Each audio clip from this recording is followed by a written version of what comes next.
نہ ہی تم میں سے کوئی کسی دوسرے کی غیبت کرے۔ اب غیبت کیا ہے؟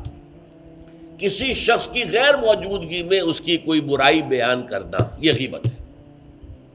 یہ ہے اس کی ٹیکنیکل ڈیفینیشن۔ لیکن یہاں بھی جان لیجئے ہر غیبت غلط نہیں ہے۔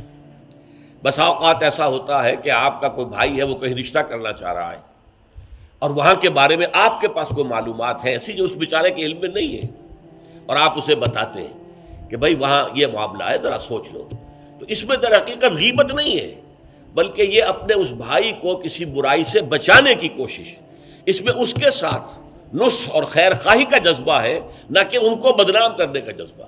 اگر کوئی سبب ہے ہی نہیں اور آپ بیان کر رہے ہیں تو یہ غیبت ہے۔ لیکن اگر معاملہ اس طرح کا ہے تو ظاہر بات ہے اسی طریقے سے کوئی کسی قوم کے رہنما ہیں اور بڑی شخصیتیں ہیں، اب ان کے بارے میں یہ ہے کہ پبلک میں اگر آپ کو ان پر تنقید کرنی پڑے تو اس کے اندر بھی دیکھا جائے گا کہ وہاں اس کا ہونا ضروری نہیں ہے، وہ تنقید جو ہے آپ ملک اور قوم کی مصلحت میں کر رہے ہیں۔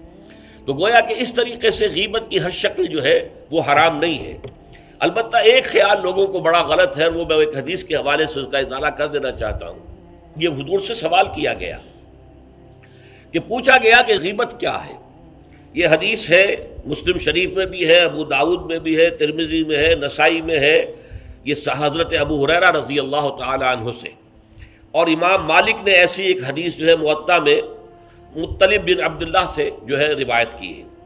حضور سے پوچھا گیا کہ غیبت کیا ہے، آپ نے فرمایا ذکرو کا اخاک بما یکرہ، تمہارا اپنے بھائی کا تذکرہ کرنا کسی ایسے اعتبار سے جو اسے ناپسند ہو۔ اگر اس کے سامنے کرو گے اسے ناپسند ہوگا، اس کے علم میں آئے گا کہ میرے بارے میں یہ بات کہی گئی ہے تو اسے ناپسند ہوگی، ایسی بات کا اس کی غیر موجودگی میں بیان کرنا۔ اب قیلا کہا گیا، سوال کیا گیا، افرأیتا کہ حضور آپ ذرا غور کیجئے، ان کان فی اخی ما اقول، اگر میرے بھائی میں وہ شے واقعتاً موجود ہے جو میں کہہ رہا ہوں تو کیا اس صورت میں بھی غیبت ہوگی؟ قال، فرمایا حضور نے، غور سے سنیے، ان کان فیہ ما تقول فقد اغتبت ہو، اگر تو اس میں وہ برائی ہے جو تم کہہ رہے تو تم نے غیبت کی، وَإِن لَمْ يَكُنْ فِيهِ، اور اگر نہیں ہے اس میں وہ شے اور تم پھر بھی کہہ رہے ہو ما تقول فقد بہتہ، تو تم نے اس پر بہتان لگایا ہے، یہ تو دوہرا جرم ہو گیا۔ اس میں کوئی خرابی نہیں ہے، برائی نہیں ہے اور آپ بیان کر رہے ہیں تو یہ تو بہتان ہے۔ البتہ کسی میں کوئی برائی ہے، خرابی ہے، نقص ہے تو یہ در حقیقت جو ہے آپ کا اس کی غیر موجودگی میں بیان کرنا یہ غیبت ہے۔ تو اس اعتبار سے غیبت کی جو برائی ہے اس کو اچھی طرح سمجھ لیجئے، اور یہ ہمارے معاشرے کے اندر بہت پھیلی ہوئی ہے یہ شے، بلکہ یہ کہا جاتا ہے اور صحیح کہا جاتا ہے کہ وہ کئی کورسز کا ڈنر ہونے کے بعد جو ہے پھر جب گفتگویں ہوتی ہیں تو معلوم ہوتا ہے کہ سب سے زیادہ لذیذ ڈش جو ہے وہ ایک دوسرے کی غیبت ہے۔ اور ہوتا کیا ہے، شادی کا کہیں پر مجمع لگا ہوا ہے اور جو ہے وہ ابھی بارات نہیں آئی ہے یا کوئی اور مسئلہ ہے، بیٹھے ہوئے ہیں، تو جب 3 آدمی بیٹھے ہوں گے تو کسی اور کی غیبت کریں گے، اور جب ان میں سے ایک اٹھ کے چلا جائے گا تو اب یہ دونوں اس کی غیبت کریں گے۔ یہ ہمارے معاشرے کا عام رخ ہے، یہ ہمارا جو ہے یہ گویا کہ سب سے زیادہ ڈیلیشس ڈش جو ہے وہ غیبت ہے۔ تو اس کے لیے شدت کے ساتھ روکا گیا، اور اس کے لیے جو پھر تمثیل دی گئی ہے، اَيُحِبُّ أَحَدُكُم أَن يَأْكُلَ لَحْمَ أَخِيهِ مَيْتًا فَكَرِهْتُمُوهُ، کیا تم میں سے کوئی شخص اسے پسند کرے گا کہ وہ اپنے مردہ بھائی کا گوشت کھائے؟ تو اس پر تو تمہیں گھن آ گئی، تمہیں بہت برا لگا۔ کوئی شخص گوارا کرے گا کہ اپنے مردہ بھائی کا گوشت کھائے؟ لیکن سوچئے کہ ایسی تمثیل کیوں دی گئی؟ یہ اللہ کا کلام ہے، بغیر کسی ربط کے تمثیل اور تشبیہ جو ہوتی ہے کسی ربط کی بنیاد پر ہوتی ہے نا، ورنہ تشبیہ اور تمثیل کا فائدہ کیا ہوا؟ ربط کیا ہے؟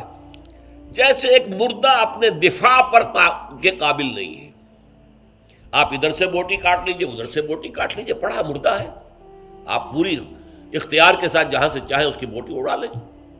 اگر وہ زندہ ہو تو وہ ہاتھ لگانے دے گا آپ کو جسم کے اپنے کسی حصے پر۔ بعین ہی یہ معاملہ ہے، آپ کا بھائی موجود نہیں ہے اور آپ اس کی عزت پر حملہ کر رہے ہیں، مانوی شخصیت پر حملہ ہے۔ اس جسم کی نسبت مانوی شخصیت زیادہ قیمتی ہے، زیادہ اہم ہے۔ آپ اس کی مانوی شخصیت پر، اس کی عزت پر حملہ کر رہے ہیں، اور وہ قادر نہیں ہے دفاع کرنے پر۔ اگر وہ ہوتا اور بات کرتے، اور یہ چیز پسندیدہ ہے، اگر آپ پبلک کے اندر اس کے منہ پر کہیے بات تو معلوم ہوگا بلکہ اس میں جو پسندیدہ ترین بات ہے وہ یہ ہے کہ کسی بھائی کا کوئی عیب ہے، علیحدگی میں جا کر بتاؤ، بھائی تمہارے اندر مجھے یہ نقص نظر آ رہا ہے، برا نہ ماننا، میں نے تمہاری اصلاح کے لیے کہا ہے، مجھے تم سے کوئی قد نہیں ہے، دشمنی نہیں ہے۔ یہ نہایت پسندیدہ بات ہے۔ اس کو کہا گیا المسلم مرآۃ المسلم، ایک مسلمان دوسرے مسلمان کے لیے آئینے کے مانند ہے۔ جیسے آپ آئینہ دیکھتے دیکھتے رہے یہاں کوئی داغ لگا ہوا، دھبا لگا ہوا، آپ اسے دھو دیتے ہیں، ہٹا دیتے ہیں۔ اسی طریقے سے ایک مسلمان کو اپنے مسلمان بھائی کے لیے آئینے کے مانند ہونا چاہیے کہ وہ اسے اس کی خرابیوں پر، اس کی برائیوں پر مطلع کر دے۔ لیکن یہ اطلاع جو ہے یہ ہوگی خلوص کی بنیاد پر، خیر خواہی کی بنیاد پر، اسے ذلیل کرنے کے لیے نہیں، اسے بدنام کرنے کے لیے نہیں، بلکہ یہ کہ اس کے سامنے علیحدگی میں، تنہائی میں بات کی جا رہی۔ البتہ اس کی غیر موجودگی میں بات کی جائے وہ غیبت ہے، اور وہ بالکل صحیح تمثیل ہے جو قرآن نے استعمال کی ہے، صحیح ترین تمثیل ہے۔ اَيُحِبُّ أَحَدُكُمْ أَن يَأْكُلَ لَحْمَ أَخِيهِ مَيْتًا فَكَرِهْتُمُوهُ، کیا تم میں سے کوئی شخص پسند کرے گا اپنے مردہ بھائی کا گوشت کھائے؟ بالکل اسی طریقے سے وہ تمہارا بھائی جو محفل میں نہیں ہے، وہ اپنی عزت کے دفاع پر قادر نہیں ہے۔ اگر وہ ہوتا تو کہتا بھائی آپ غلط کہہ رہے ہیں، آپ کو مغالطہ ہوا ہے، بات یوں نہیں تھی، یوں تھی، کوئی ایکسپلین کرتا، کوئی اپنا دفاع کرتا، کوئی اپنی شخصیت کا، اپنی عزت کا تحفظ کرتا، لیکن وہاں نہیں ہے وہ تو اپنے تحفظ پر قادر نہیں ہے۔ لہذا یہ غیبت در حقیقت معنوی سطح پر وہی شے ہے جو مادی سطح پر کسی مردہ بھائی کا گوشت کھانا ہے۔ فَكَرِهْتُمُوهُ، یہ تو تمہیں بہت برا لگا یہ بات۔ بلکہ اکثر لوگ کہیں گے کہ ایسی مثالیں جو ہیں، کیا ماذا اراد اللہ بہذا مسئلہ، ایسی تمثیل دینا، کہیں گدھے کی تمثیل دی گئی ہے قرآن مجید میں، وہ یہودی جن کے اوپر تورات کا تو بار تو لدا ہوا ہے، تورات پر عمل نہیں کرتے، تو ان کی مثال کیا ہے؟ کمثل الحمار یحمل اسفارا، وہ تو ایسے ہے جیسے کہ گدھا ہے، اس کی پیٹھ کے اوپر کتابوں کے انبار لگے ہوئے ہیں، گٹھری باندھ کر جو ہے مکالمات افلاطون لکھی ہوئی ہے، یا انسائکلوپیڈیا برٹانیکا کی گٹھری باندھ کے رکھ دی گئی ہے، اسے کیا فائدہ؟ اسی طرح سورہ اعراف میں کتے کی مثال دی گئی ہے، کہیں مچھر کی مثال دی گئی ہے، کہیں بکری کی مثال دی گئی ہے۔ تو مثالیں جو ہوتی ہیں وہ معنوی ربط کے اعتبار سے ہوتی ہیں، یہ نہیں دیکھا جاتا کس چیز کی مثال دی جا رہی ہے۔ جس چیز کے لیے مثال دی جا رہی ہے، مشبہ لہو اور مشبہ بہی، کس چیز کے ساتھ تشبیہ دی جا رہی ہے، کس لیے دی جا رہی ہے۔ اَيُحِبُّ أَحَدُكُمْ أَن يَأْكُلَ لَحْمَ أَخِيهِ مَيْتًا فَكَرِهْتُمُوهُ وَاتَّقُوا اللَّهَ، اللہ کا تقوی اختیار کرو، اس لیے کہ سارے احکام کی روح جو ہے وہ تقوی ہے۔ احکام دھرے رہ جائیں گے، رکھے رہ جائیں گے، کتابوں میں لکھے رہ جائیں گے، اگر اپنے اندر تقوی نہیں ہے، برائی سے بچنے کا ارادہ نہیں ہے، اللہ کے عذاب سے بچنے کا مستقل پختہ مصمم ارادہ نہیں ہے، تو کوئی فائدہ نہیں ان چیزوں کا۔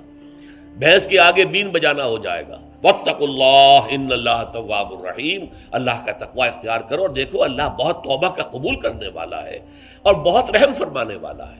تو دیکھو اگر تمہارے سے یہ خطائیں ہو رہی ہیں، تمہاری شخصیت کے اندر اگر یہ خرابیاں ہیں، تم ان برائیوں کے عادی ہو، تو ان سے اپنے آپ کو پاک کرو، صاف کرو، توبہ کرو، اور اس میں امید دلا دی کہ اللہ تعالیٰ بہت توبہ کو قبول فرمانے والا اور رحم فرمانے والا ہے۔